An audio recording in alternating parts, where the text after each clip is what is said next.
a apresentação do aluno Cristiano Silva. Ele pode assumir a palavra e fazer a sua apresentação. Lembrando que, ao final, que ele terá no máximo 30 minutos, nós teremos aí 10 minutos de discussão sobre o que ele apresentou. Participação dos alunos, e caso alguém no YouTube deseje também fazer algum questionamento, e se for possível, nós repassaremos a pergunta para o apresentador. Cristiano, a palavra está com você. Ok, bom dia, pessoal. Vamos dar início, então, às apresentações. Já preparo tudo aqui.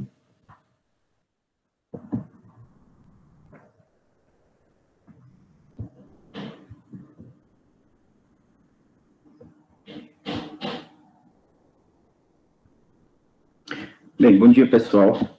Hoje a gente vai ver um pouquinho sobre interação entre dois organismos que já vêm aí há muito e muito tempo interagindo, e essa interação tem se mostrado muito proveitosa para os dois organismos, portanto, ela se estabeleceu de forma perfeita entre os dois, ou quase perfeita, né? Como a gente vai vendo aos poucos. Bem,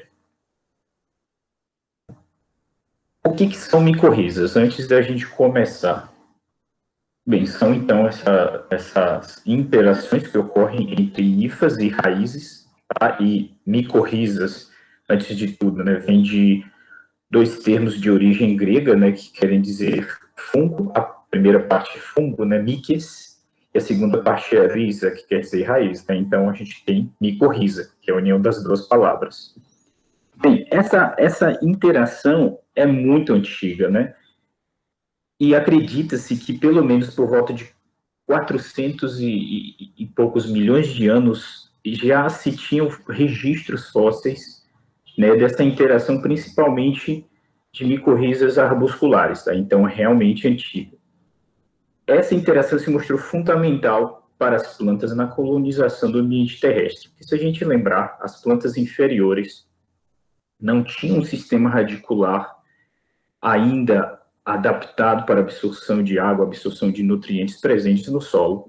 Então, os fungos vieram aí para auxiliar nesse processo aí nas plantas, né? Aí, se a gente olhar nessa tabela, não sei se vocês conseguem visualizar direitinho, aqui dá para a gente perceber que, de fato, fósseis já mostravam que essas interações são muito, muito antigas. Começando aqui pelo período ordoviciano, mais ou menos, que foi quando começou a se observar sinais de interações, né, entre micorrizas arbusculares e plantas, né? Plantas inferiores são as hepáticas, hepáticas e musgos. Aqui já tinha algum sinal, né, de estruturas que lembravam micorrizas arbusculares, vesículo-arbusculares. Então, a gente pode ver que é muito, muito antigo. Mas eu acho que isso ficou mais claro se a gente observar a partir daqui, mais ou menos, do Triássico, talvez, que aí a gente já começa a observar com árvores maiores também. Que a gente teve um domínio depois aí das angiospermas, das coníferas, e aí essas interações começaram a ficar cada vez mais claras, tá? Bem, acredita-se que entre 80 a 90, alguns autores trazem até mais que isso, né? 90, 95% das espécies de plantas conhecidas formam algum tipo de interação micorrízica com fungos, né? E qual que é a vantagem? O que acontece nessa interação?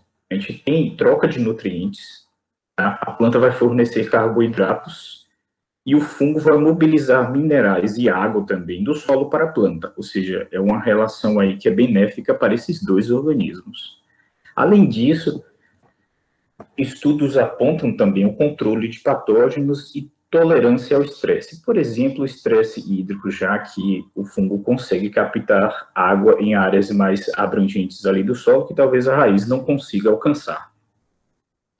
Além disso, essa interação acaba favorecendo também a manutenção da estrutura do solo, porque a gente tem formação de agregados. Tá? Existe, por exemplo, a produção de glomalina lá pelos glomeromicota, né, que é o filo que é o filo de fungos que mais apresenta interações micorrízicas, né? E esses aglomerados, né? Essa glomalina favorece, então, a formação de aglomerados no solo, e isso é uma coisa boa, uma coisa muito positiva para a estrutura do solo. Aí, aqui na imagem, a gente tem uma raiz, tem algumas hifas e tem esses solos agregados aqui à hifa, né, do fungo. Bem, essa foto mostra, essas duas fotos aqui mostram a zona de alcance da raiz e as micorrizas aqui associadas, tá? Daí, o que a gente tem? A gente tem um aumento na zona de alcance da raiz, na zona de alcance da rizosfera, exatamente por conta dessas associações com os fungos.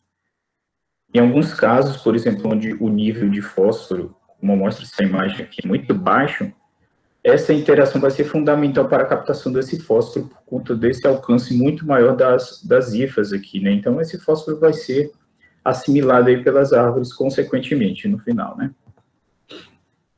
Bem, quem são esses fungos micorrízicos, né? Onde que eles estão distribuídos aí no reino fúngico? A gente tem o filo glomeromicota, que formam as famosas micorrizas arbusculares ou vesículo-arbusculares, tá?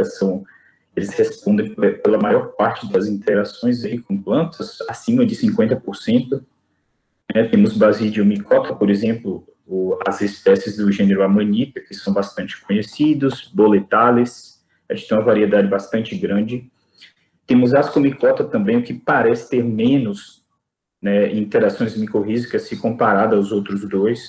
Tá? E a gente tem, por exemplo, fungos hipógeos, que são aqueles fungos que ficam, né, subterrâneos, temos Elociales, e temos mais outros exemplos aí. Porém, a Ascomycota parece ter uma interação micorrízica muito menor, né, comparado com Basidio e Glomeromycota. Bem, tipos de micorrizas. Essa tabela mostra aqui para vocês os 7 tipos de micorrizas, tá? Temos as endomicorrizas, que são, né, os tipos dominantes, e temos as ectomicorrizas. A gente vai ver cada um desses tipos com calma, tá? Queria destacar para vocês aqui, às vezes, as micorrizas arbusculares, que ocorrem somente no glomeromicota, como a gente vê aqui destacado, tá? E elas vão ocorrer lá em briófitas, pteridófitas, gimnospermas e angiospermas. Daí nós temos outros subtipos, por assim dizer, que são um pouquinho menos comuns, mas ainda assim aparecem, e a gente vai ver que alguns têm algumas especializações muito específicas para o tipo de planta, o grupo de plantas que ele ocorre. Tá? Aqui tem mais ou menos um resumo, né, da figura anterior. A gente tem uma divisão aqui de partes das raízes, mostrando as micorrizas, as ectomicorrizas, como que elas se distribuem na raiz de uma angiosperma e de uma gimnosperma. Observem que aqui a gente tem formação de pseudoestruturas, né? Tem o manto que recobre a raiz, tá? Tem um manto de hifas que vai recobrir a raiz, tanto em gimnosperma como em angiosperma, e na parte mais interna da raiz, a gente vai formar uma espécie de rede, de trama que envolve as células, tá? Isso aqui vai no espaço intercelular, tá? Não tem penetração no lúmen da célula do hospedeiro. Agora, observem aqui que nas angiospermas, essa rede de Hartig não vai muito profundo na raiz, tá? Já nas gimnospermas, ela desce um pouquinho mais. Aqui a gente tem as micorrizas arbusculares, a seta que está apontando o arbúsculo dentro da célula, tá? Aqui é um tipo de endomicorriza, a gente já vai ter penetração no lúmen da célula, e tem formação de hifas também para o exterior, obviamente. Aqui a gente tem os esporos, isso aqui é muito típico, é importantíssimo do ponto de vista taxonômico para os glomeromicota. Aí a gente tem a formação também, não está muito visível aqui, de vesículas, que a gente vai ver que tem um papel também importante dentro desse grupo de fungos. Bem, vamos começar falando das ectomicorrizas, depois a gente vê endomicorrizas, que é um pouquinho maior, né? Tem pelo menos 5 subtipos, tá? Essas ectomicorrizas evoluíram pelo menos 60 vezes em linhagens saprotróficas. Isso é bastante interessante. O que isso quer dizer? Essas evoluções foram eventos independentes, tá? Eles não estão necessariamente relacionados. Porque se chamar de eventos independentes, foram observados em grupos que não estão diretamente ligados filogeneticamente, né? Não são tão próximos. Então, a gente teve aí um evento de evolução convergente e em vários grupos mais distantes a gente consegue observar esse mesmo tipo de comportamento, tá? Essas ectomicorrizas tiveram um papel importantíssimo na ascensão e domínio das coníferas e angiospermas nas florestas boreais e temperadas, tá? Daí, ao longo da evolução, o que aconteceu? Esses organismos, né, provenientes de linhagens saprotróficas foram perdendo aos poucos a capacidade de produção de enzimas que degradam componentes da parede celular da planta. Já que a intenção era uma interação simbiótica e não saprotrófica, não havia necessidade de produção de enzima, como, por exemplo, celulase e lacase, né, para não acabar prejudicando o hospedeiro. Tá? Então, no geral, eles não apresentam, ou alguns ainda possuem uma habilidade de degradar matéria orgânica. Aqui a gente tem alguns exemplos de fungos que são muito conhecidos, tá, que formam ectomicorrizas. Eles não são típicos do Brasil de uma forma geral. No Rio Grande do Sul, ou na região sul ali, aqui em outros países também, como a Argentina, é possível encontrar esses fungos, porém, geralmente eles estão associados, ou sempre associados, a plantas que têm origem europeia ou de região temperada, tá? Por exemplo, pinos. Então, geralmente, esses fungos aqui têm uma associação muito específica com um determinado grupo de plantas, né? A gente tem 3 exemplos de Basidium micota aqui para ectomicorrizas, e temos esse fungo aqui que é um ascomicota. A gente vê que o número de interações é muito maior no Basidium micota do que no asco. Obviamente, tem mais exemplos de ectomicorrizas para ascomicota, no entanto, o número é um pouco menor. Esse tipo de ectomicorrizas é interessante, ele ocorre em um grupo um pouco mais restrito de plantas, tá? Eles apresentam semelhanças com as ectomicorrizas e também com as endomicorrizas.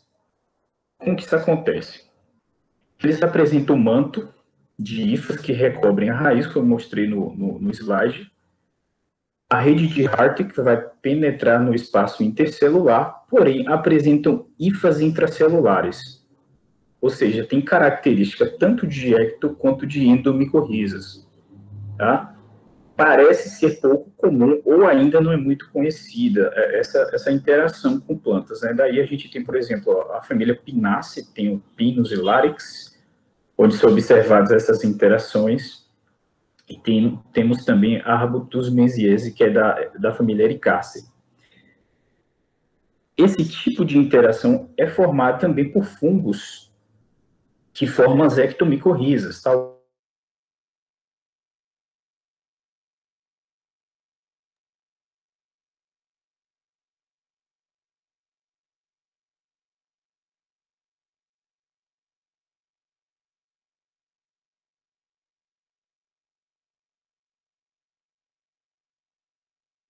De pinos.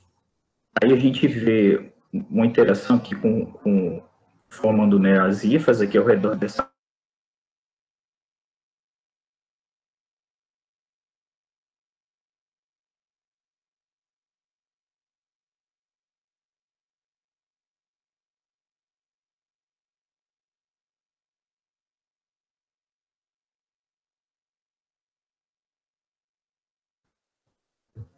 e finalmente as endomicorrizas, que é o grupo mais abrangente de micorrizas, tá? Temos uns subgrupos aí menores que são interessantes e também são bem específicos. Esse tipo aqui, ericoide, ocorre na família Ericaceae em alguns gêneros e também briófita, que é uma planta inferior, tá? Tem características ainda bastante primitivas. Então, provavelmente, essa micorriza aí é importantíssima para o aporte de nutrientes e água para as briófitas, né? Aí aqui na imagem a gente vê o início de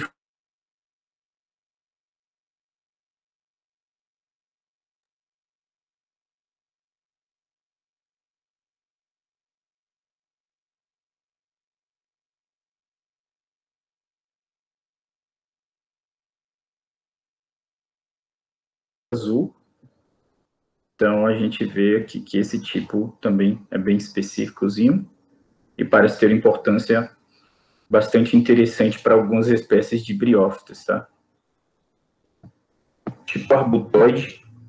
Esse tipo arbutoide ocorre aparentemente de forma exclusiva dentro da subfamília Arbutoida, que é uma subfamília de Ericácea, tá? Aqui a gente observa espécies do filo Basidium micota que também formam ectomicorrizas, formando essas micorrizas arbutoides, tá? Mais uma vez a gente tem uma variação aqui, que é a formação de rede de Hartig, tanto dentro da célula quanto no espaço intercelular. Isso aqui é um pouquinho diferenciado, reparem, que nas demais micorrizas, ectomicorrizas, a gente tem somente rede de Hartig no espaço intercelular, não tem intra. Então, aqui já é um pouquinho diferenciado, tá? E aí, o que acontece? Essas redes de Hartig intracelulares são formadas até uma camada mais superficial, né, da raiz. Aí tem a formação de estrias de Caspera, que a gente tem a deposição de suberina, e a planta bloqueia o crescimento numa camada mais interna da raiz, por essas micorrizas, né? Ele tem um certo limite de até onde ele vai. E, aparentemente, essas micorrizas arbutoides ocorrem somente nessa subfamília, tá? Um negócio bem específico aí para esse subgrupo. Monotropóide, isso aqui é outro também muito específico, é apenas da família Monotropata, uma família pequena, que possui pelo menos 10 gêneros, todos esses gêneros são aclorofilados, então a dependência aí desse parceiro aí micorrízico parece ser fundamental para a existência dessa planta, para a absorção de nutrientes do solo, e elas recebem inclusive carbonos de plantas vizinhas, tá? E aí, o que acontece? A gente tem essa absorção, essa transmissão desses nutrientes das plantas vizinhas dos fungos para essa daqui, tá?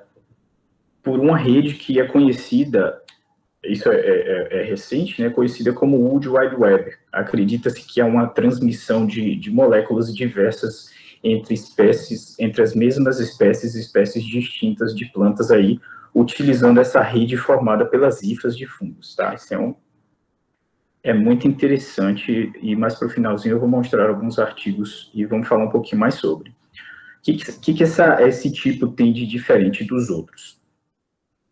Essas micorrizas monotropóides vão formar uma rede de Hartig e apenas uma hifa vai penetrar a célula, tá? Reparem que a membrana aqui da célula vegetal ainda está envolvendo a hifa. E é somente por essa hifa que vai ter a transmissão de nutrientes do fungo para a planta, tá? Ou seja, o fungo acaba absorvendo o próprio carbono de outras plantas e também fornece para essa daqui, já que ela não tem a capacidade de produzir o próprio carbono, os fotoassimilados dela, já que ela não fotossintetiza, né? Orquidoide, esse tipo é muito interessante também, pessoal, exclusivo da família Orquidaceae, que parece ter um papel ainda muito mais importante no estabelecimento, sobrevivência e desenvolvimento da planta do que o anterior, né? Já que desde a etapa de semente que o fungo já se estabelece ali para fornecer nutrientes para a planta, né? Porque segundo esse e colaboradores, essas sementes não possuem, as sementes de orquídea não possuem um endosperma bastante desenvolvido e as reservas nutricionais nessa fase são reduzidas, né? Daí o fungo acaba disponibilizando esses nutrientes e água desde a fase ali de semente para as orquídeas. Então, a gente tem uma dependência bastante grande na fase inicial e às vezes por toda a vida da orquídea, dependendo da espécie, né? A maioria dos fungos aqui são do filo Basidium micota também. Aqui a gente tem uma formação aqui interessante dentro das células das orquídeas, que são chamadas de pelotas de hifa, tá? E aqui na fase não fotossintetizante que a gente tem a invasão das hifas nessas células, tá? Eles vão formando essas estruturas essas estruturas aqui, esses agregados de hifas dentro da célula do hospedeiro, e nessa fase não fotossintetizante, a planta vai fornecer apenas amônia para o fungo. Isso é curioso. Daí o fungo devolve só nitrogênio, fósforo e carbono para a germinação, nessa fase inicial. Tá? Daí, à medida que a planta vai crescendo, o fungo também vai envelhecendo. Daí, o que acontece? Tem digestão dessas hifas aqui no lumen da célula e libera novamente nitrogênio, fósforo e carbono. E aí a planta absorve aquilo também para ela se desenvolver. Em troca, o que ela fornece, já que numa fase um pouco mais adulta, ela começa a fotossintetizar, e aí o fungo começa a receber o carbono dele, né? E aqui o grupo, talvez seja o grupo principal, por assim dizer, de interações micorrízicas, tá? É a forma mais comum. Existem pelo menos 65%, né, de espécies de plantas conhecidas que interagem com fungos arbusculares, vesiculo-arbusculares. É um número gigantesco, talvez esse número de 65% de plantas seja maior, muito maior. A gente tem desde gramíneas até plantas, até árvores de grande porte interagindo com esses fungos.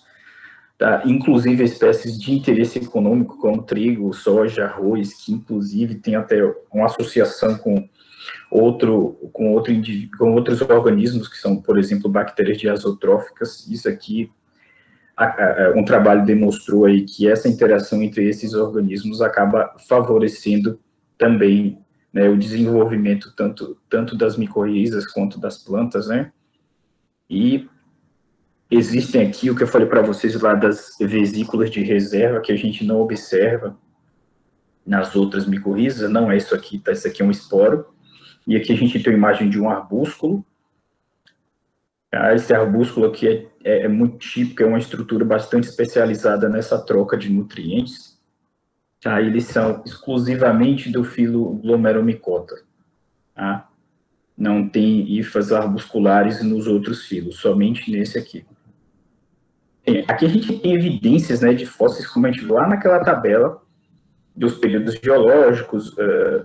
Aí a gente tem, por exemplo, aqui as evidências de possíveis vesículas e arbúsculos aqui está mais para vesículas, e a gente pode observar na raiz de uma planta bastante primitiva esses sinais já.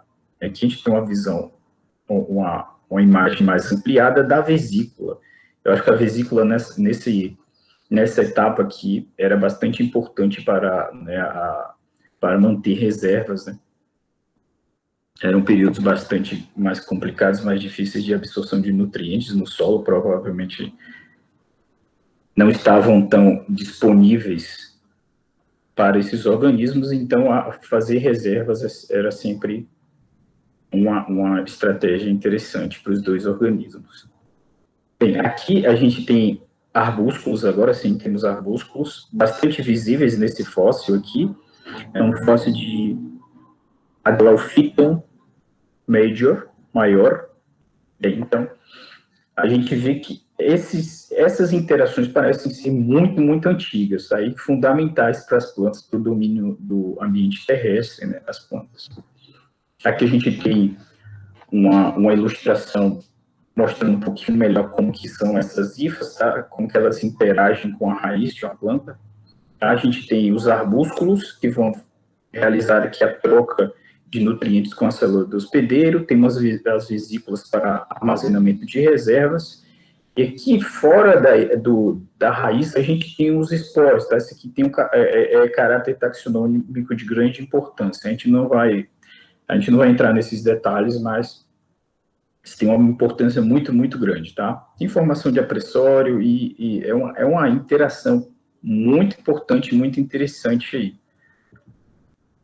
Tá? E aqui eu trouxe alguns exemplos para vocês de utilização de fungos micorrízicos arbusculares em diversos trabalhos que exploraram desde a fixação de carbono e auxílio na agregação do solo, tá? Até a associação com bactérias diazotróficas, né, que pareceram aumentar o crescimento, o acúmulo e aproveitamento de nitrogênio e fósforo no trigo, por exemplo. e também de mais outros minerais aqui em mudas de genipapeiro, ou seja, elas têm um potencial muito grande, né, e parecem ser bastante úteis aí na agricultura. Tá?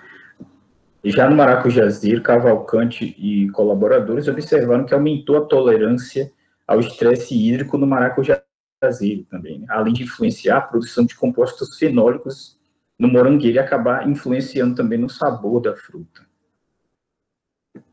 Bem, eu falei para vocês alguns slides atrás sobre a comunicação planta a planta através dessa World Wide Web, que nada mais é do que as hifas que estão se projetando em uma área muito mais abrangente do que as raízes. Daí o que a gente tem? A gente tem comunicação entre plantas da mesma espécie e plantas também de espécies diferentes. Daí o que acontece? Quando a gente tem interação interespecífica, né, entre plantas, a gente pode ter duas coisas. Alguns trabalhos apontaram a transmissão de nutrientes de plantas mais velhas para plantas mais jovens, para que, obviamente, aquela espécie se estabeleça ali, tenha mais vantagem naquele ambiente. Temos a transmissão de toxinas, por exemplo, para influenciar no crescimento ou matar outras plantas de espécies diferentes ao redor. Temos sinalização aí para herbivorismo, contra herbivorismo, né? A gente tem uma variedade de coisas acontecendo por essa rede, segundo vários trabalhos apontam. E aqui tem alguns exemplos, tá? Alguns exemplos dessas redes de micorriza. Aqui, esse trabalho está citando Rhizopogon, tá? Que está influenciando aí nessas plantas que são provavelmente de clima temperado. E vários outros trabalhos que abordam isso daí, tá?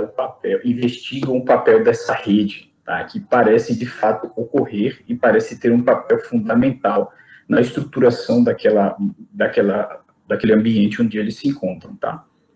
Bem, a gente viu que essas interações parecem ser fundamentais para a grande maioria das plantas, algumas poucas parecem não depender da interação micorrízica.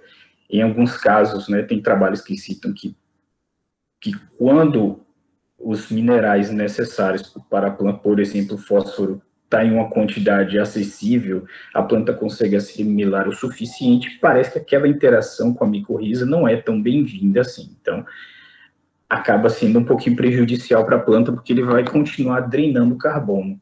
Porém, mesmo assim, para ambientes mais hostis, como ambientes semiáridos, as micorrizas parecem, de fato, ter um papel muito mais importante do que para outras plantas que conseguem se virar sozinhas, ou, por exemplo, conseguem assimilar nitrogênio, compostos nitrogenados de bactérias, por exemplo. Então, já que até mesmo fungos conseguem passar nitrogênio, assimilar nitrogênio aí para as plantas. Então, é uma relação interessante, é uma relação importante, já que um número de espécies tão gigantescos de plantas dependem e parece que dependeram desde o início, né, da colonização do ambiente terrestre. E eu acho que a investigação cada vez mais profunda é sempre válida e vai ilustrar, vai elucidar muito mais essa interação entre esses dois organismos. E eu acredito que essa interação, essa World Wide Web, precisa ser mais investigada e ver o quanto que ela tem, né, de influência em toda essa dinâmica do ambiente, principalmente hoje, né, em condições que a gente se encontra, né, mudanças climáticas, e como que isso vai influenciar ou não nessa dinâmica, se isso tem algum papel, como que isso está influenciando, na verdade, nessa dinâmica aí entre as plantas e fungos, e se isso pode prejudicar ou não, tá, essa interação. O que aconteceria, por exemplo, se esses fungos deixassem de existir naquele ambiente, se a diversidade de fungos, né, que interagem com plantas começasse a decrescer? Como que isso influenciaria também, né, para as plantas e todo aquele ambiente em que elas estão envolvidas, estão interligadas? Então, é isso que eu queria trazer para vocês hoje, pessoal. Muito obrigado pela atenção de todos.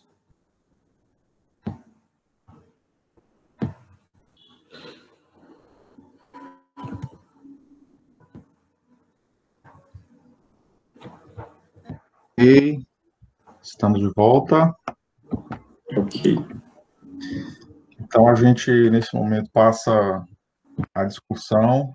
Parabéns ao Cristiano aí pela explicação em detalhes sobre os fungos micorrízicos e as plantas a que eles se associam. Eu queria franquear a palavra aos alunos. Se tiver alguma pergunta, por favor, se manifestem. Eu tenho uma... Cristiano, quer falar? Não, fica à vontade. Inicialmente, parabéns pela apresentação, dá para perceber que você é um bom orador. Eu só fiquei com a dúvida, você falou que chegou a ter alguma relação de parasitismo, quando associado à absorção de disponibilidade de fósforo. Existe algum mecanismo de defesa pela planta contra essa relação? Tá me ouvindo? Sim. Sim.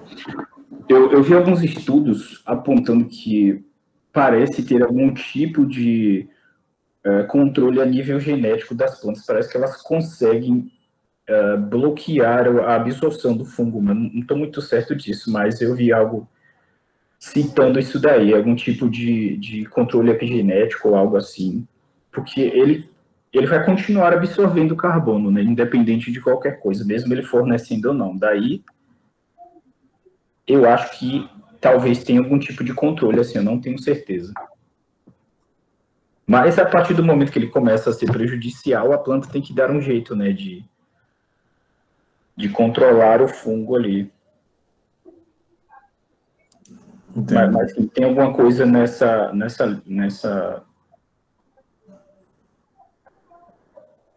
com esse ponto de vista mesmo de um controle do fungo. Ok, Rogério?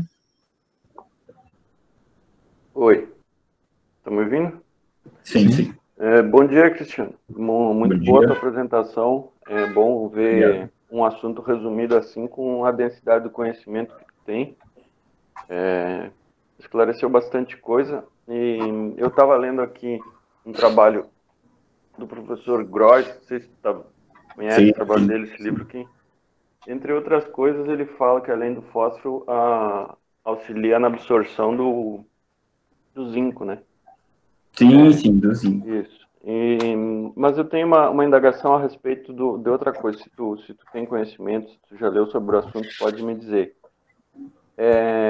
O benefício da absorção de nutrientes benéficos, né? Nutrientes que fazem bem para a planta, como o zinco na abertura e fechamento dos estômatos e o fósforo, né? No aumento da produtividade. O que ocorre com, por exemplo, o cádmio, o chumbo, o cobre? A gente sabe muito que aqui nessa região os solos eles têm uma elevada concentração de cobre devido aos fungicidas químicos, né? E os insumos como pesticidas, como adubos e agroquímicos, eles contêm cádmio e chumbo. Isso não, a associação do fungo com a planta não elevaria o potencial tóxico da planta, no caso, como já foi encontrado em semente de cacaueiro, altos níveis de cobre em relação ao solo onde ele se encontrava. Enfim, eu não sei se eu me fiz entender, mas o benefício do aumento da produtividade com o aumento da absorção de nutrientes benéficos e do outro, contrapartida, a absorção de elementos que podem ser tóxicos para o ser humano. Isso que eu queria saber, o quanto que isso aí equilibra, o quanto é melhor, se tu tem esse conhecimento. Cara, tua pergunta é bem densa. Eu não sei te dizer, eu vi alguma coisa realmente em relação ao zinco e tolerância a estresses. Agora, por exemplo, chumbo, cádmio, como tu citou, eu realmente não vi. Obviamente tem trabalho sobre isso. Como eu falei, se tu tem... eu coloquei essa questão mais como um ponto de discussão do que uma pergunta em si, né? Porque eu estava lendo esse artigo e também ele levanta essa dúvida. E li uns 2 ou 3 trabalhos antes de ver a tua apresentação, que todos eles falam sobre esses benefícios, mas nenhum fala sobre a absorção de metais pesados. Isso aí é um ponto interessante, talvez de ideia para um próximo trabalho. De fato. Realmente eu não sei te dizer qual que seria o papel dos fungos nessa dinâmica, e se ele conseguiria ou não drenar isso e acabar diminuindo nas plantas, eu realmente não sei te dizer. Se alguém puder contribuir. Certo. Mas obrigado igual pela apresentação. Próximo, mais alguém? Tem algum questionamento? Eu queria falar, professor. Renata. Primeiro, Cristiano, parabéns pela sua apresentação. Foi bem legal. Eu gostei bastante do formato, porque também eu tinha pensado em fazer algo assim, não trazer apenas um estudo, né, e falar de introdução, metodologia e resultados. Então, eu quis fazer uma coisa ampla também. Achei bem interessante essa apresentação. Gostei que você colocou os números nos slides também. Isso facilitou até porque minha conexão caiu no momento que você falou sobre um assunto bem interessante. Eu estou tendo aula com um professor Jader também de taxonomia dos fungos, e eu achei bem interessante no slide 13, onde você falou sobre ectenomicorrizas. E aí foi um tipo de associação bem legal, eu queria saber, e na hora minha conexão não ficou boa, travou. Eu queria só que você falasse rapidinho para mim sobre isso. Essas associações têm características tanto das ecto quanto das endomicorrizas, tá? A gente tem a formação de rede de Hartree, que é uma rede, seria hifas formadas por hifas que penetram no espaço intercelular, tá? Isso não é observado nas endomicorrizas, como, por exemplo, das micorrizas arbusculares. Não tem essa formação de rede de Hartree, mas elas também penetram o lumen das células, tá? Como acontece lá nas endomicorrizas. Então, a gente tem característica tanto de uma quanto de outra. Entendi. Bem legal. Gostei também que você, nos slides, na página 25, você trouxe alguns trabalhos também para ilustrar naquela aplicação, né, que você estava falando. Só senti falta da sua câmera ligada, não sei porque... Né? E aí a gente fica sem ver. Eu percebi isso depois que eu saí da apresentação. Eu imaginei. O professor até falou sobre a gente ativar a câmera, mas aí eu estava com o microfone desativado, câmera, e acabei só ativando o microfone. Mas foi bem legal. Muito parabéns. Obrigada. Ok, mais alguém? Eu tenho uma pergunta, professor. Pois não? Passa. Cristiano, parabéns por sua apresentação. Muito boa didática, seu slide. E você mostrou muito domínio sobre o assunto. Minha dúvida, na verdade, ela é mais prática. Na verdade, é uma curiosidade. Porque eu já li muito sobre ectomicorrizas. Sim. E, como você disse em sua apresentação, elas são mais específicas em alguns tipos de plantas. Se não me engano, elas são mais exclusivas de plantas lenhosas. Certo? Só que a gente sabe que a identificação dela em relação às outras, ela é de mais fácil identificação e ela tem um crescimento bem rápido também. Mas, quando a gente leva isso para campo, o manejo delas acaba tendo uma limitação. Eu não sei se já conseguiram, mas até onde eu sabia, não tinha conseguido ainda realizar esse manejo em campo, principalmente em larga escala. Você poderia me explicar, me dizer mais ou menos o porquê disso? Qual é esse diferencial do manejo dela em relação às outras? Olha, eu não sei te dizer especificamente, mas assim, o que eu acredito que talvez essa especificidade ao hospedeiro complique um pouco, por exemplo, tu tirar esse organismo para isolar. Então, talvez por isso essa interação essa dependência talvez influencie nesse manejo. É o que eu acredito, né? Pode ser que não, mas...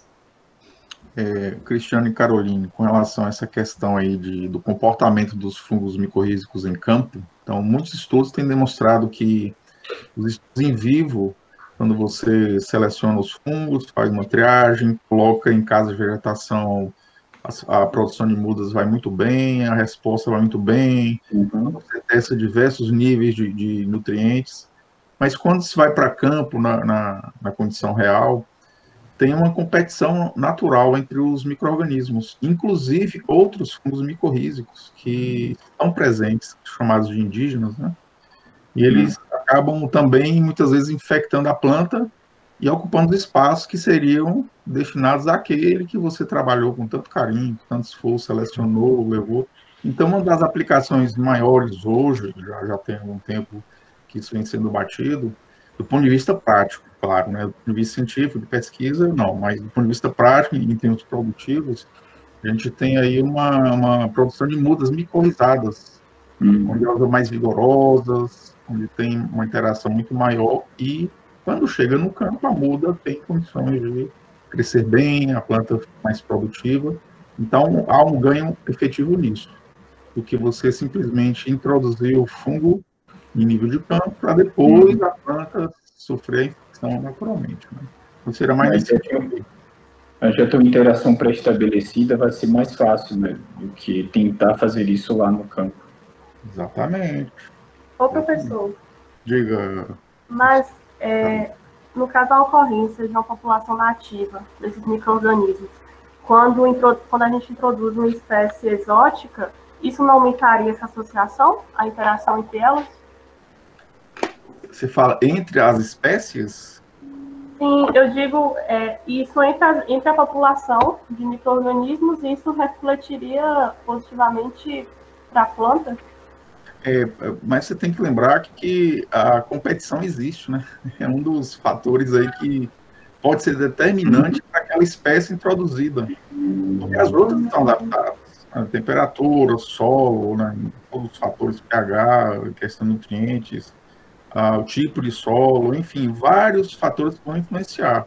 Se você introduz um novo isolado, até mesmo pode ser da espécie que já existe naquele local, mas a adaptação dele, às vezes, não ocorreu. Então, em termos de competição com outros organismos, é que vai ser limitante. Tá? Enquanto você já leva uma muda micorrizada, produzida em casa de vegetação, obviamente, eu estou falando muito de espécies que estão produzidas por mudas, né? Então, você tem vários exemplos hoje de citros, tantas frutíferas, que são levadas para campo já micorrizadas. Então, para o produtor é bom, porque leva uma muda vigorosa. Para o produtor de mudas também há um incremento no valor agregado, né? Então você tem um trabalho, tem toda uma pesquisa por trás, aumenta também o valor da muda, então tem um lucro um pouquinho maior, e é benéfico em nível de produtividade também. Então, esse é um nicho prático sobre as micorrizas hoje. Mas pesquisa é pesquisa, né? A gente não tem o que questionar. Okay. Obrigada. Tá bom, Carolina. Mais alguém, gente, para a gente fazer aqui um... Eu tenho uma pergunta, Letícia. Não, Letícia, pode fazer. Né? Primeiramente, gostaria de parabenizar pela apresentação. Achei super interessante. Eu tive uma dúvida em relação a, se não me engano, o slide 9, que você mostrou a imagem da anatomia e a penetração da micorriza, mostrando a anatomia da angiosperma e da gimnosperma. E aí você falou que das angiospermas, elas conseguem penetrar mais do que nas da angiospermas. Aí gostaria de saber se existem barreiras anatômicas, ou se é ao acaso, e também se por conta da penetração, elas conseguem interagir mais com o fungo consegue interagir mais com a raiz ou não? Boa pergunta. Eu não sei te dizer se interage mais ou não, mas eu mostrei um tipo, deixa eu voltar aqui, que tinha uma barreira criada pela própria planta para que a rede de Hartrich não penetrasse muito na raiz. Eu não sei se isso é uma tentativa da planta bloquear, por exemplo, a absorção de mais nutrientes, né, pelo fungo, ou se é por controle, algum outro tipo de controle, mas de fato ocorre uma limitação em alguns tipos de micorrizas, e a própria planta parece responder de formas diferentes dependendo do grupo, se for angiosperma ou gimnosperma, né? Parece ter uma variação nisso daí. Talvez tenha a ver com a absorção de nutrientes. E ela controla o quanto que a IFA vai penetrar no tecido ali. Não sei se eu respondi. Sim. Sim. Ok. Estamos, então, com o nosso tempo esgotado, com relação à discussão sobre o seminário cristiano. E, ao final, quando tivermos a discussão interna, se mais algum colega anotou, a gente pede que guarde a pergunta e a faça quando tivermos nossa discussão interna, ok? Então, obrigado, Cristiano. A próxima apresentação nós vamos passar a Denise Vila Verde. Ela pode se preparando aí, abrindo seu slide, para que possamos, então, fazer a transmissão, tá bom? Denise, a palavra está com você.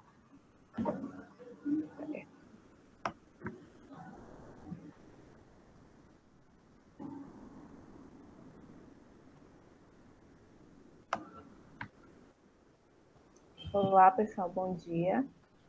Meu nome é Denise e eu vou estar apresentando para vocês sobre o cultivo in vitro de inhame. Vou iniciar falando um pouquinho sobre a cultura de tecidos, que é definida como o cultivo asséptico da planta através de frações de tecidos, órgãos ou mesmo células, em um meio de cultura sintético, sob condições controladas de temperatura, luminosidade e fotoperíodo. Qual é o objetivo? O objetivo é que a gente obtenha uma nova planta com as mesmas características da planta original, sendo assim uma propagação assexuada. E podem ser utilizados meristemas, gimas apicais e laterais, segmentos nodais, fragmentos de folhas, caules e raízes. Bom, e como essa planta, a partir desse fragmento, consegue se regenerar? A partir da sua capacidade de totipotência, que é a capacidade das células de se proliferar e de se organizar em tecidos, órgãos e originar uma nova planta, e também a competência, que é a capacidade da célula responder a um estímulo. In vitro, alguns fatores vão afetar nessa resposta, como o genótipo, o tipo da espécie, a cultura que a gente está trabalhando, o explante, se eu estou utilizando o meristema, o segmento nodal, ou introduzindo a semente, e as condições da cultura, que vão desde o meio e a sua composição, até o fotoperíodo utilizado, a temperatura e a luminosidade. A cultura do inhame pertence à família Dioscorácea, tendo o gênero Dioscório como um dos mais importantes, com cerca de 600 espécies. Mas dessas 600 espécies, apenas 6 são consideradas mais importantes para a alimentação humana, que é a Dioscorea rotundata, a Dioscorea caimensis, a Dioscorea esculenta, a Dioscorea alata, a Dioscorea bulbífera e a Dioscorea trífera. São plantas monocotiledôneas, herbáceas, trepadeiras quando encontram apoio, e os seus tubérculos eles são predominantemente subterrâneos, como no caso da Dioscorea rotundata. Mas em alguns casos eles podem ser aéreos, como nós vemos aqui na Dioscorea bulbífera. São plantas anuais que atingem a maturação entre 240 e 270 dias, têm um sistema reprodutivo por alogamia, mas a sua principal forma de propagação utilizada pelos produtores é através da propagação vegetativa, onde são utilizados túberas maiores, que são seccionadas em porções entre 150 e 200 gramas, ou túberas sementes. O inhame, ele apresenta importância por apresentar características agronômicas favoráveis, contribuindo para a alimentação humana e beneficiando populações através da renda a médios e pequenos produtores. Está classificado como a quarta cultura de tubérculos e raízes, atrás da mandioca, da batata e da batata doce. Suas túberas, elas apresentam alta qualidade nutritiva, além de ser ricas em amido, elas são ricas em sais minerais, vitaminas do complexo B, C e A. E, além disso, apresentam propriedades medicinais que permitam sua utilização na farmacologia. No mundo, em 2017, foram produzidos 73,02 milhões de toneladas de inhame em 8,5 milhões de hectares, sendo que na África se cultiva a maior parte desse inhame, que é 96%. E dentro da África, a Nigéria é responsável por 75% da produção. Bom, o Brasil ele é o 13º maior produtor mundial e o 2º maior produtor da América do Sul, atrás apenas da Colômbia. Em 2017, foram produzidos 250 mil toneladas de inhame em 25 mil hectares. E aqui no Brasil, os maiores produtores estão nos estados de Paraíba, Pernambuco, Alagoas, Maranhão e Bahia. E aqui na Bahia, o inhame ele tem uma importância significativa na região do Recôncavo Baiano, nas cidades de Maragogipe, São Félix, São Felipe e Cruz das Almas. E por que cultivar inhame in vitro? Porque, através do método convencional, esse é um processo lento, que demora cerca de 1 ano. Após a colheita das túberas, elas passam por um processo de dormência e, muitas vezes, após a colheita, obtém-se mudas sem qualidade. Como nós observamos aqui, nós temos uma túbera infestada por neumatoide. Por quê? Porque o método de reprodução que é utilizado, que é através da secção de túbera, tende a disseminar pragas e doenças, porque muitas vezes não existe uma separação da túbera sadia daquela túbera doente.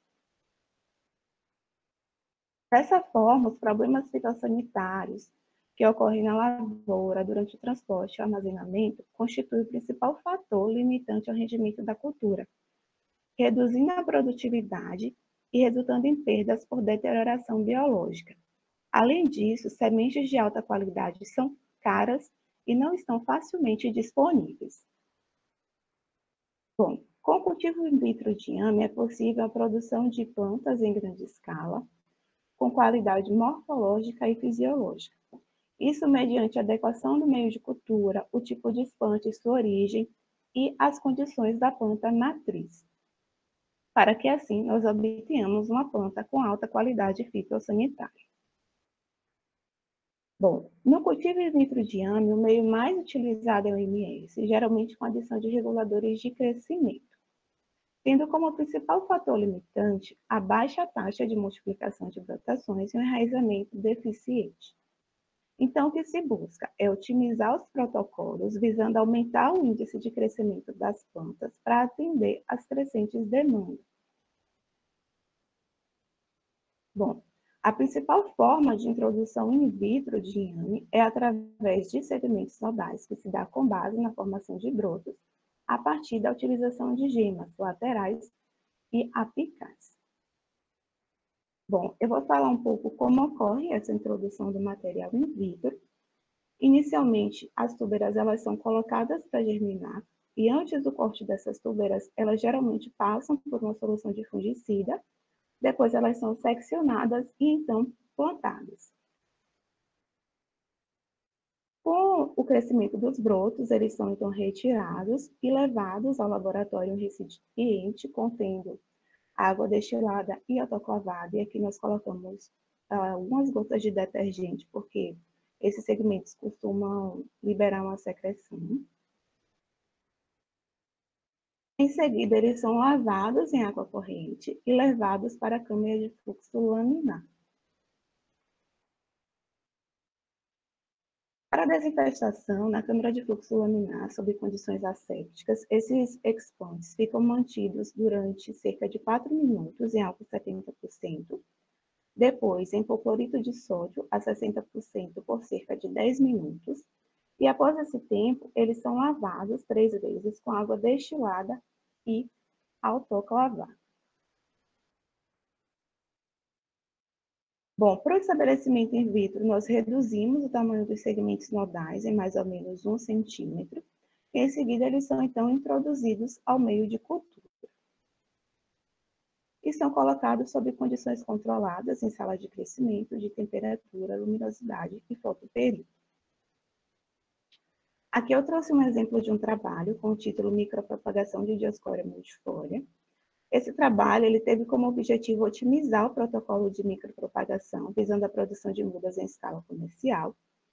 Eu trouxe esse trabalho para destacar que eles obtiveram 90% de descontaminação, utilizando os segmentos nodais de 1,5 centímetro MS sólido, e eles utilizaram um protocolo um pouco diferente do que eu citei. Os expantes eles foram inicialmente lavados durante 2 horas em água corrente, depois ficaram imersos em fungicida sistêmico por 24 horas, e depois foram transferidos para o hipocorito de sódio por 30 minutos e então lavados com água destilada e autoclavada e introduzidos no meio de cultura. Bom, após esse processo de estabelecimento in vitro, os expantes que foram responsivos e que estão livres de bactérias e fungos são então multiplicados. Na etapa de multiplicação, nós pegamos essas plantas e, em câmara de fluxo sob condições assépticas, retiramos as microestacas contendo pelo menos uma gema, com cerca de 1 centímetro, e transferimos para um novo meio de cultura.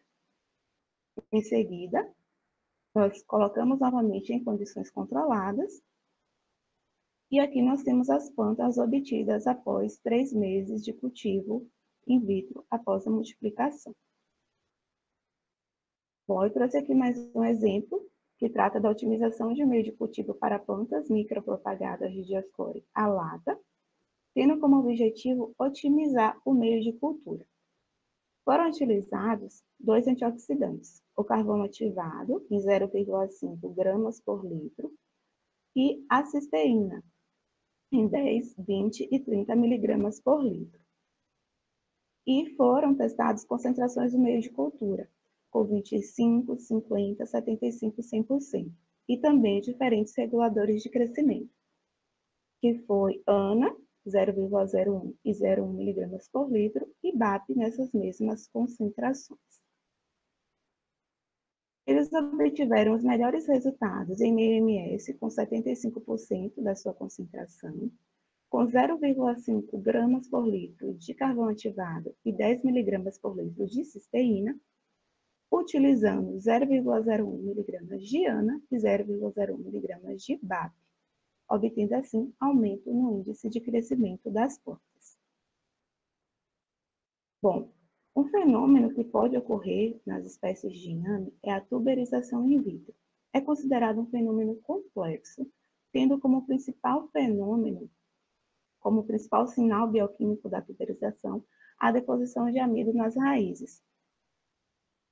E o meio de cultura ele vai ser fundamental nesse processo, a sua composição de sacarose e também indutores para que haja essa tuberização.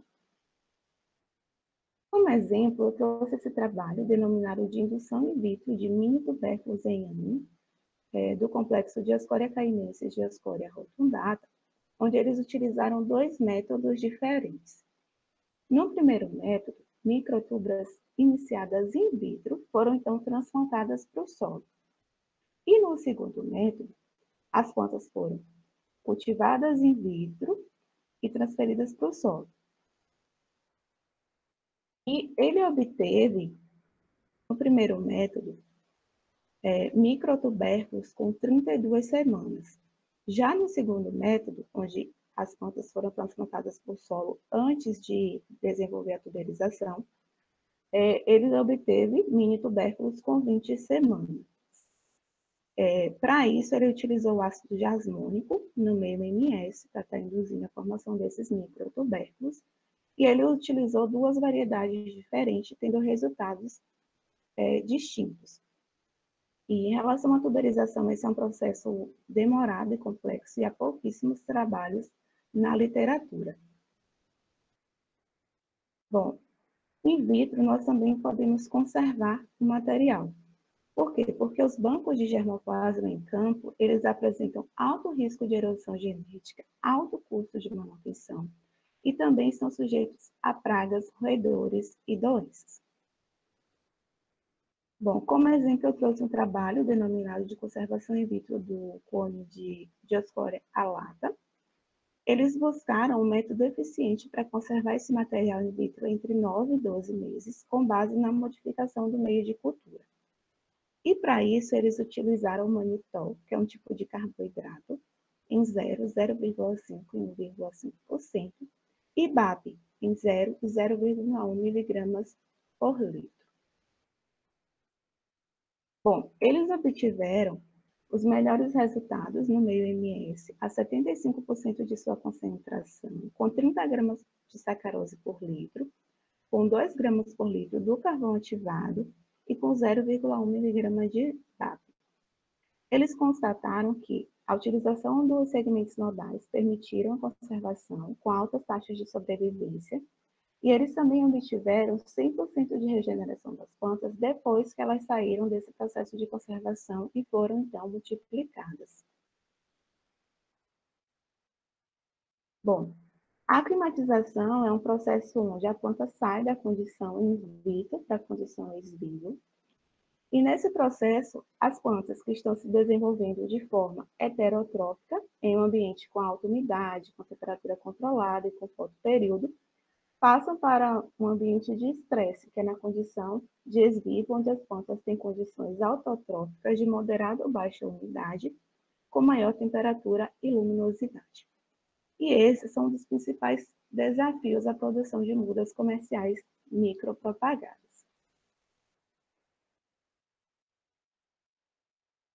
Bom, para esse processo, as plantas são transplantadas em copos e elas são, então, cobertas por corpos descartáveis para manter a umidade. E assim que essas plantas começam a despontar as raízes, esses copos são, então, retirados.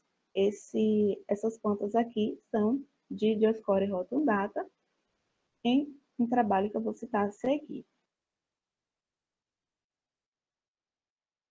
Bom, para a climatização, há poucos trabalhos com inhame que relatam esse processo como mudas multiplicadas ou micropropagadas.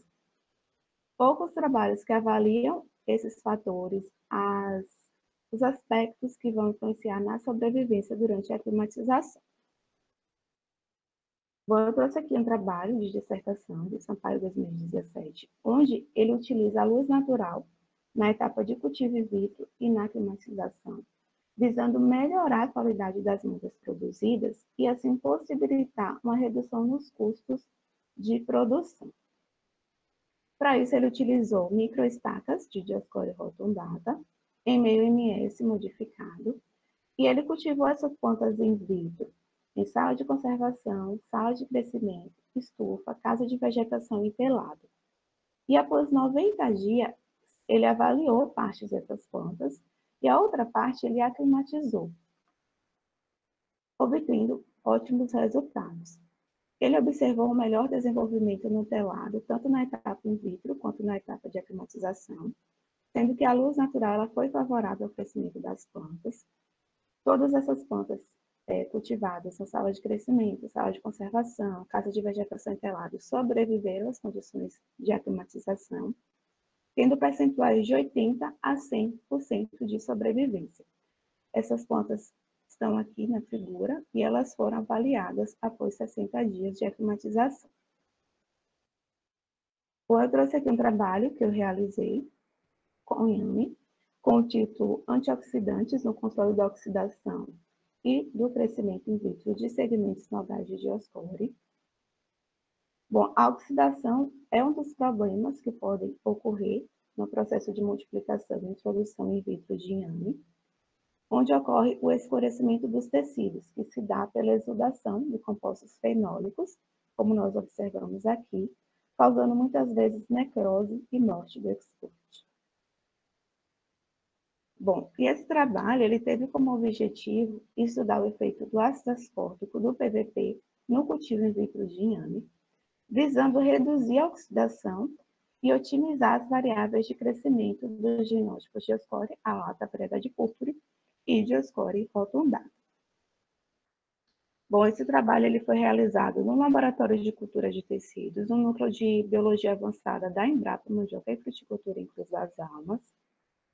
Para isso, segmentos nodais de plantas previamente cultivadas in vitro foram seccionados em cerca de 1 centímetro das espécies Dioscória alata, variedade púrpura e Dioscória rotundata, e então introduzidos em 10 ml do meio 2-GGC. Nesse meio foi acrescido 30 gramas de sacarose por litro. ele foi solidificado com 2,2 gramas por litro de fita gel e teve o pH ajustado a 5,8 antes da autoclavagem. Foram montados, então, 2 experimentos distintos. Um primeiro com ácido ascórbico, na ausência, e com 25, 50, 75 e 100 miligramas por litro, e o segundo com PVP, com 0, 50, 100, 150 e 200 miligramas por litro. Foi montado um delineamento inteiramente casualizado em um esquema fatorial 5x2, onde nós tivemos 5 concentrações do antioxidante e 2 genótipos, tendo, então, 12 repetições por tratamento.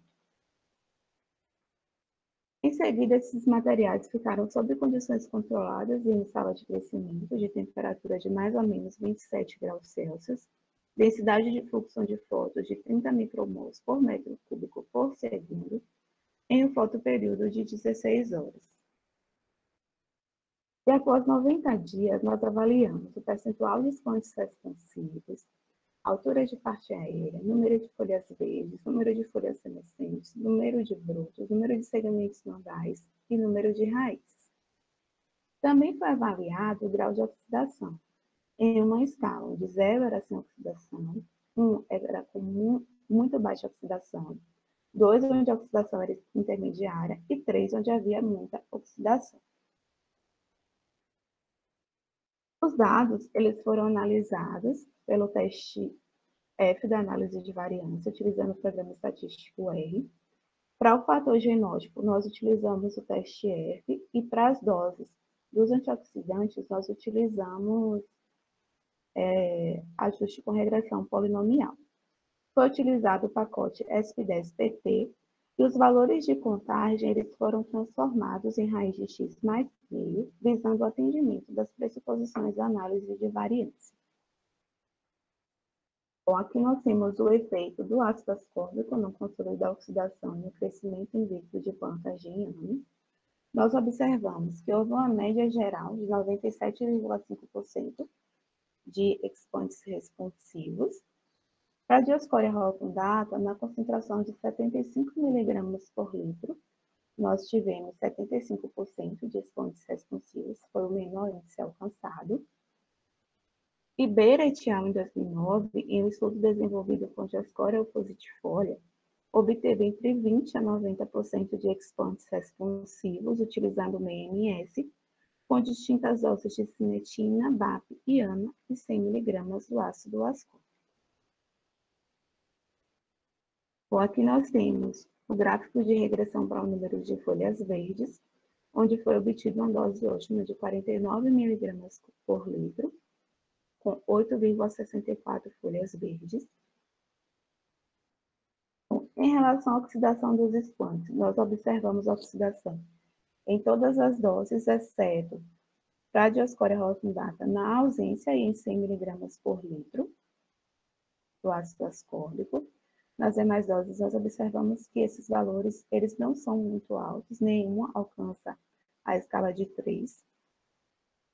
E Borges et al., estudando diferentes antioxidantes, o ácido ascórbico e o PVP, na concentração de 100 mg por litro, ele não obteve resultados significativos. Então, aqui nós temos as plantas que foram cultivadas in vitro durante 90 dias. Nós temos aqui, da esquerda para a direita, aqui na ausência, com 25, 50, 75 e 100 mg por litro do ácido ascórbico, e aqui essa mesma sequência. Aqui nós temos o genótipo de Dioscorea lata variedade púrpura, e aqui o Dioscorea rotundata. Bom, em relação à média das variáveis de desenvolvimento para o fator genótipo, nós observamos que, para as variáveis altura de parte aérea, número de folhas verdes e número de segmentos nodais, as maiores médias foram obtidas para o genótipo de Dioscorea lata variedade púrpura, enquanto apenas para o número de brotos, estatisticamente o genótipo de Dioscorea rotundata apresenta maior média. Bom, aqui nós temos o efeito do polivinilpiroridona no controle da oxidação e no crescimento in vitro de plantas de inhame. Houve a mesma média de regeneração, de 97,5% de expantes responsivos. Para a Dioscória rotundata, nós temos na dose de 50 mg por litro do PVP 75% de regeneração. Nas demais doses nós temos 100%. E para a Dioscória lata variedade púrpura, nós temos 100% em todas as concentrações estudadas.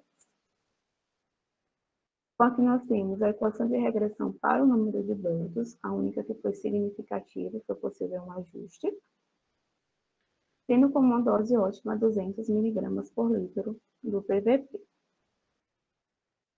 Bom, com 0,50 mg por litro do PVP, nós observamos que houve pouca oxidação do diagnóstico de Dioscória lata variedade púrpura, enquanto para a Dioscória rotundata, nós não observamos nenhum grau de oxidação com utilização das doses de PVP. A Zoepa Delgado de Concepção afirma que o grau de maturação e o genótipo são decisivos nesse processo de oxidação. Por quê? Porque o dano oxidativo ele é mais severo durante os estágios iniciais de cultivo, se reduzindo com os subcultivos das plantas. Bom, aqui nós temos as plantas cultivadas in vitro. Aqui a gente tem a Dioscória lata variedade púrpura e aqui a Dioscória rotundata, na ausência, com 50, 100, 150 e 200 mg por litro do PVP. Bom, a média das variáveis para o fator genótipo foi significativa para o número de folhas verdes e o número de segmentos nodais, onde nós observamos que as maiores médias foi para o genótipo de Dioscória lata variedade púrpura. Simões et al. 2016 afirmam que gêneros e espécies apresentam exigências hormonais distintas para que alcancem uma regeneração ótima. Poderia justificar aí a diferença entre os genótipos. Bom, em relação à interação, nós observamos que, de forma geral, o genótipo de Dioscória lata variedade púrpura apresentou estatisticamente as maiores médias. Bom, e com esse trabalho, nós podemos concluir que tanto a utilização do ácido ascórbico como do PVP nas concentrações estudadas não melhorou as variáveis de desenvolvimento, contudo, não interferiu na regeneração dos espantos. Nós obtivemos altas taxas de regeneração. Com isso, nós sugerimos novos estudos para a utilização desses antioxidantes e até de outros, como o carvão ativado e a cisteína, que podem ser utilizados. Bom, diante disso, tudo que eu mostrei dos trabalhos já realizados, por que ainda não existe um protocolo eficiente de regeneração, multiplicação e produção de mudas in vitro de inhame? Porque falta um protocolo eficiente, de forma a estabelecer um processo rápido que seja reprodutivo e eficiente. Porque muitos desses trabalhos, quando a gente vai para o laboratório, que a gente tenta reproduzir, a gente não obtém esses resultados positivos. Para que assim a gente consiga obter, então, mudas de alta qualidade. Com isso, o cultivo in vitro ele permite a propagação, preservação das espécies e também o atendimento da demanda econômica. Aliado à biotecnologia vegetal, permite a produção de material vegetal sustentável, com plantas livres de patógeno, com a multiplicação rápida de genótipos e também permite a conservação de germoplasma. Com isso, eu trago aqui as referências que foram utilizadas. E é isso. Obrigada.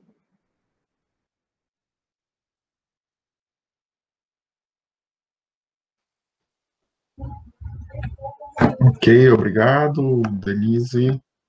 Passamos, então, a nossa rodada de perguntas. Eu franqueio a palavra aos nossos alunos, inicialmente. Quem tiver alguma pergunta, por favor, se manifeste.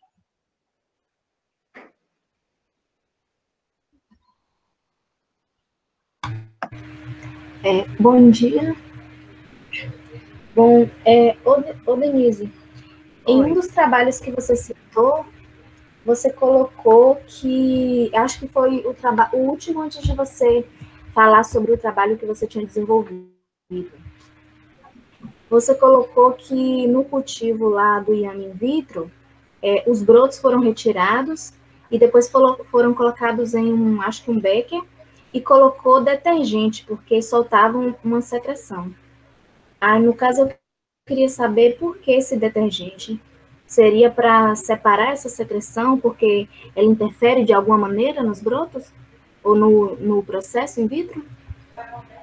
Na verdade, quando a gente coloca o detergente, quebra a ligação dessas secreções, e aí fica mais fácil de trabalhar. Eles não ficam um broto unido no outro. Ah, entendi. Obrigada. De nada, também. Ok, mais algum questionamento?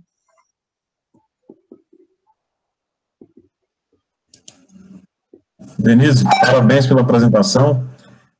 Eu só tenho, na verdade, uma curiosidade, não é nenhuma dúvida. Você disse que o inhame ele fica em quarto lugar, atrás do aipim, da batata inglesa e da batata doce. Eu conheço bem as possibilidades no mercado de comércio desses três, mas eu não sei de produto do inhame. Sabe dizer esses produtos, farinha de inhame, existem essas coisas? Onde é utilizado? Existe farinha de inhame, existe a utilização de amido, muitos trabalhos com utilização de amido de inhame. Eles também podem ser utilizados para a produção de contraceptivos orais, que é na farmacologia. Bacana, não conhecia. Obrigado.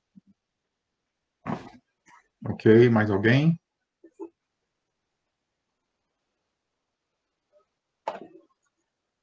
Enquanto alguém se manifesta aí, eu vou te fazer uma pergunta, Denise. Primeiro, sua apresentação foi muito boa, parabéns pela tranquilidade, foi bem cadenciado, você apresentou no tempo que lhe foi concedido. E eu queria que você comentasse um pouquinho mais sobre a importância da cultura de tecidos, no caso do inhame, para o controle de doenças em plantas. No caso aí, especificamente, as doenças do inhame, né? Tem mais algum outro? Você mostrou um exemplo de nematóides, mas tem alguma outra doença fúngica, bacteriana, que você tem conhecimento que a cultura de tecidos tem sido muito importante para livrar a cultura na propagação, a limpar esses explantes, né, essas mudas a serem implantadas desses patógenos. Você tem algum exemplo a citar? Então, professor, além dos nematóides, também a ocorrência de fungos e de vírus que afetam o cultivo. E, assim, in vitro, eu acho que a gente tem trabalhos, eu posso lhe dizer, iniciais, porque a gente trabalha com a pressuposição que nós temos mudas que estão isentas de doenças. Mas como a gente consegue introduzir, pelo menos aqui no laboratório da Embrapa em Cruz das Almas, por segmentos nodais, a gente não tem como ter essa garantia. A gente só conseguiria ter essa garantia se fosse através de meristema, que é um tecido que está ali sem o desenvolvimento completo, e geralmente é o tecido que é isento de pragas e doenças. Então, acho que o que a gente tem é inicial, são trabalhos que visam otimizar principalmente multiplicação, mas a parte de estudo de doenças, se o material que eu estou trabalhando in vitro ele está isento, é uma certeza que a gente ainda não tem. E eu considero esse trabalho muito importante, eu trabalhei cerca de 2 anos com inhame, porque há poucos trabalhos na literatura, na maioria dos aspectos, aclimatização, tuberização, há poucos trabalhos, a maioria deles a gente não consegue reproduzir in vitro, tanto que a maioria dos trabalhos que eu cito, eles utilizam o meio MS, e esse meio a gente nem tem utilizado mais, a gente utiliza o meio do GGC. Então, são trabalhos que são iniciais, eu considero iniciais porque eu mesmo não consegui levar mudas para climatizar, uma coisa que eu gostaria, porque eu acho que isso seria uma continuação e uma efetivação do trabalho que está sendo realizado. Não só trabalhar na parte in vitro, mas também na parte ex vivo. Ok. Muito importante essa sua colocação, porque, de fato, a cultura de tecidos tem ajudado bastante a fitopatologia a resolver alguns problemas de propagação de plantas, né? Então, é uma forma muito boa.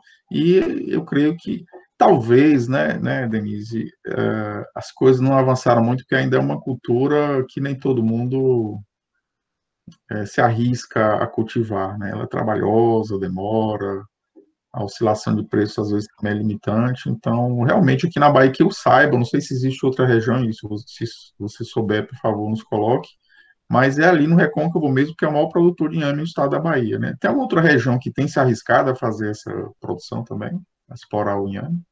Não, que eu saiba, realmente só essa região do Recôncavo mesmo. Pois é, então, Principalmente pequenos e médios produtores. exatamente.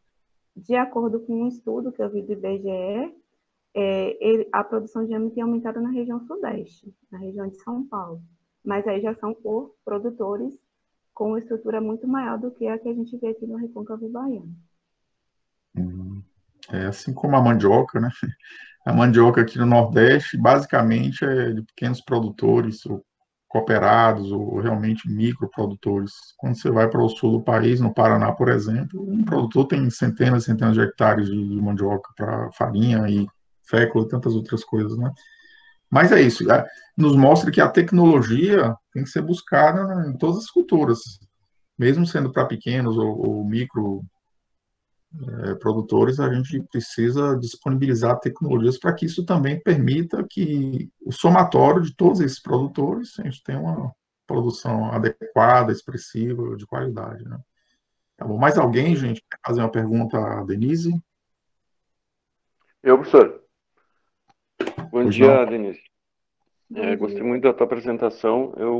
Eu conheço um pouco de cultura de tecidos do cacau e vi uma certa dificuldade em questão de tecnologia pela manutenção do laboratório, que tem que ter temperatura controlada e o nível de profissionalismo tem que ser maior, as técnicas são mais avançadas.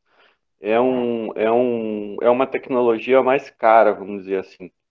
E no cacaueiro, que ele é produzido praticamente via estaquia, né? Existem trabalhos com cultura de tecido, mas isso não avança muito devido à dificuldade financeira, vamos dizer assim, né? Em estrutura, em material humano. E como que isso é contornado, como seria contornado isso na produção do inhame, no caso? Se tu tem uma ideia, se já chegou nesse ponto. Então, Rogério, a gente ainda, pelo menos aqui, não conseguiu chegar na etapa em que a gente consegue produzir uma muda com qualidade fitossanitária. Eu acho que esse processo ele é realmente muito difícil, porque é caro cultivar in vitro, né? Manter as condições controladas até produzir uma muda que tem que passar por uma casa de vegetação. Então, eu acredito que é necessário que haja adequações, como, por exemplo, tentar cultivar in vitro em luz natural, como o trabalho que eu citei de dissertação. E isso reduziria consideravelmente os custos, porque não precisaria ter aquele ambiente controlado de temperatura, luminosidade e fotoperíodo. Mas, assim, acho que há muito o que se fazer ainda com o inhame, como com o cacau. O inhame ele é uma cultura que tem poucos estudos, e eu acho também que é difícil de trabalhar porque não há um suporte tão grande por ser considerada até uma cultura menor.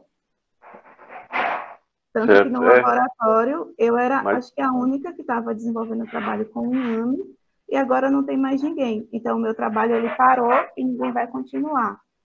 Então, é algo que acaba precisando de uma continuidade que não é dada. Tá certo. O cacaueiro, a cultura de tecido no cacaueiro caminha devagar, né? Mas ela antigamente não existia praticamente. Quem sabe com o inhame seja o mesmo rumo, né? Talvez consiga algumas técnicas colocadas para o cacaueiro no inhame e vice-versa. Talvez possam caminhar junto essas duas técnicas para essas culturas diferentes. Sucesso para ti. Obrigada.